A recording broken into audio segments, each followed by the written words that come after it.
అందరికీ నమస్కారం. సాహితీ కౌముది ఛానల్‌కి స్వాగతం.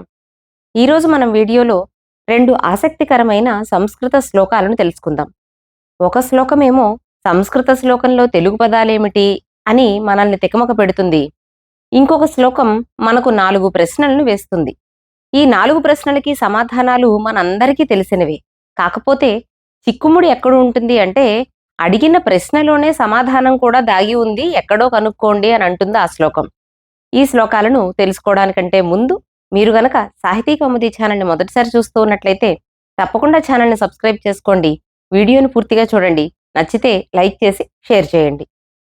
వీడియోలో మనం తెలుసుకునే మొదటి శ్లోకం ఏమిటి అంటే అంబలిద్వేషిణం వందే చింతకాయ శుభప్రదం కూరగాయ కృతత్రాసం పాలనేతి గవాం ప్రియం. ఇది మొదటి శ్లోకం. ఈ శ్లోకంలో మనకి 4 పదాలు అచ్చమైన తెలుగు పదాల్లా కనిపిస్తున్నాయి. 1 అంబలి, 2 చింతకాయ, 3 కూరగాయ, 4 పాలనేతి. ఇవి తెలుగు పదాల్లా కనిపిస్తున్నాయి. మధ్యలో ఈ తెలుగు పదాలు ఎక్కడి నుంచి వచ్చాయి సంస్కృత శ్లోకంలో అని అనిపిస్తుంది.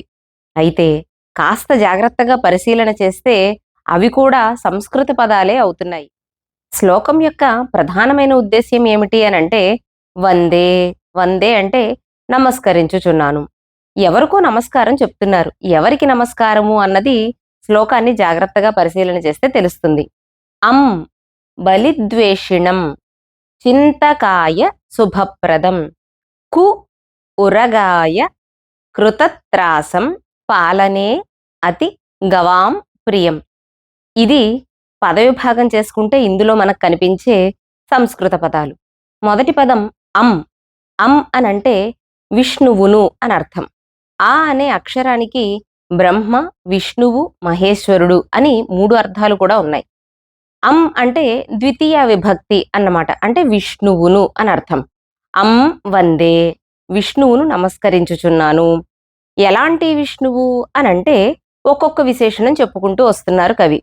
బలిద్వేషిణం, బలిచక్రవర్తికి వైరి, శత్రువైనటువంటి విష్ణువును.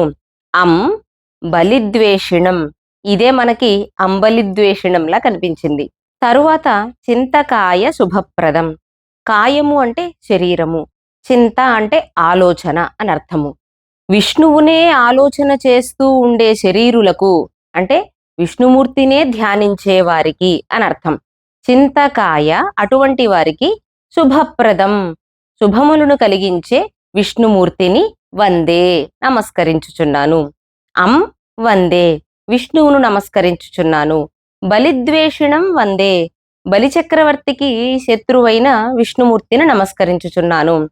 చింతకాయ శుభప్రదం, ఎవరైతే విష్ణువును ధ్యానిస్తూ ఉంటారో అటువంటి వారికి శుభప్రదం, శుభములను కలిగించే విష్ణువుని నమస్కరించుచున్నాను. ఇంకా కు ఉరగాయ కృతత్రాసం. కు ఉరగాయ, ఉరగము అంటే పాము అని అర్థం. ఉరగాయ పాము కొరకు. ఎలాంటి పాము? కు ఉరగాయ, కుత్సితమైన చెడ్డదైన ఉరగాయ పామునకు కృతత్రాసం, భయమును కలిగించిన వానిని. ఎవరు అనంటే కాళీయుడు మనకిక్కడ గుర్తొస్తాడు. కు ఉరగాయ. ఉరగాయ అన్నది చతుర్థి విభక్తి అన్నమాట. శివాయ నమః అని అన్నప్పుడు శివుని కొరకు నమస్కారము. కృష్ణాయ నమః, కృష్ణుని కొరకు నమస్కారము. అది ఎలా చతుర్థి విభక్తో అలాగే ఉరగాయ. ఉరగాయ అంటే పాము కొరకు, కుత్సితమైన పామునకు భయమును కలిగించిన వానిని నమస్కరించుచున్నాను. కూరగాయ కృతత్రాసం. ఆఖరిగా మిగిలిన విశేషణం ఏమిటి? పాలనేతి గవాం ప్రియం. పాలనే, పాలించుట యందు. వేటిని పాలించుట యందు? గవాం, గోవులను పాలించుట యందు అతి ప్రియం, మిక్కిలి ఇష్టము కలిగినటువంటి వానిని.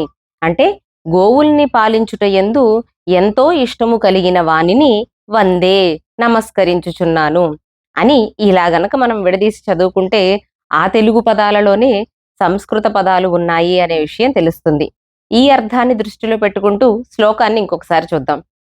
అంబలిద్వేషిణం వందే చింతకాయ శుభప్రదం కూరగాయ కృతత్రాసం పాలనేతి గవాం ప్రియం అని శ్లోకం. ఇక రెండవ శ్లోకంలోకి వెళ్దాం. ఈ శ్లోకం మనకి 4 ప్రశ్నలు వేస్తుంది అని చెప్పుకున్నాం. ఆ ప్రశ్నలకి సమాధానాలు మనందరికీ తెలిసినవే. కాకపోతే సమాధానాలను ప్రశ్నలోనే వెతకడము అన్నదే మనకి కాస్త చిక్కుముడితో కూడుకున్న విషయం.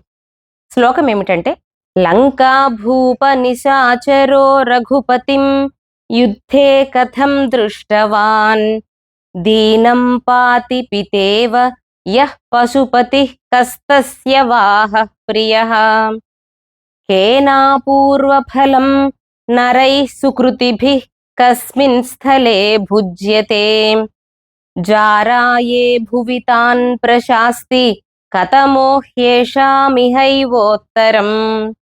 ఇది శ్లోకం. ఈ శ్లోకంలో ఒక్కొక్క పాదంలోనూ ఒక్కొక్క ప్రశ్నను వేశారు కవి. మొదటి పాదంలో ప్రశ్న ఏమిటి అంటే, లంకాభూప నిశాచరో రఘుపతిం యుద్ధే కథం దృష్టవాన్.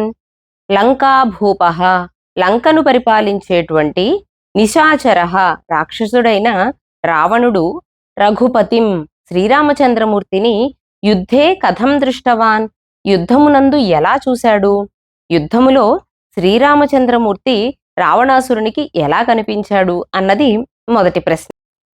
రెండవ ప్రశ్న, దీనం పాతి పితేవ యః పశుపతిః.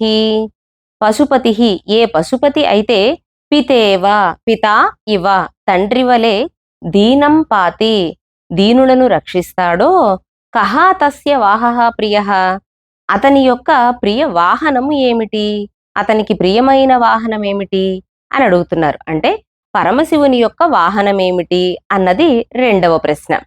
తర్వాత, కేన అపూర్వఫలం నరైః సుకృతిభిః కస్మిన్ స్థలే భుజ్యతే. నరులు, ఎలాంటి నరులు, సుకృతములు, మంచి పనులు చేసినటువంటి నరులు, కస్మిన్ స్థలే, ఎక్కడ ఆ భోగాలను అనుభవిస్తారు.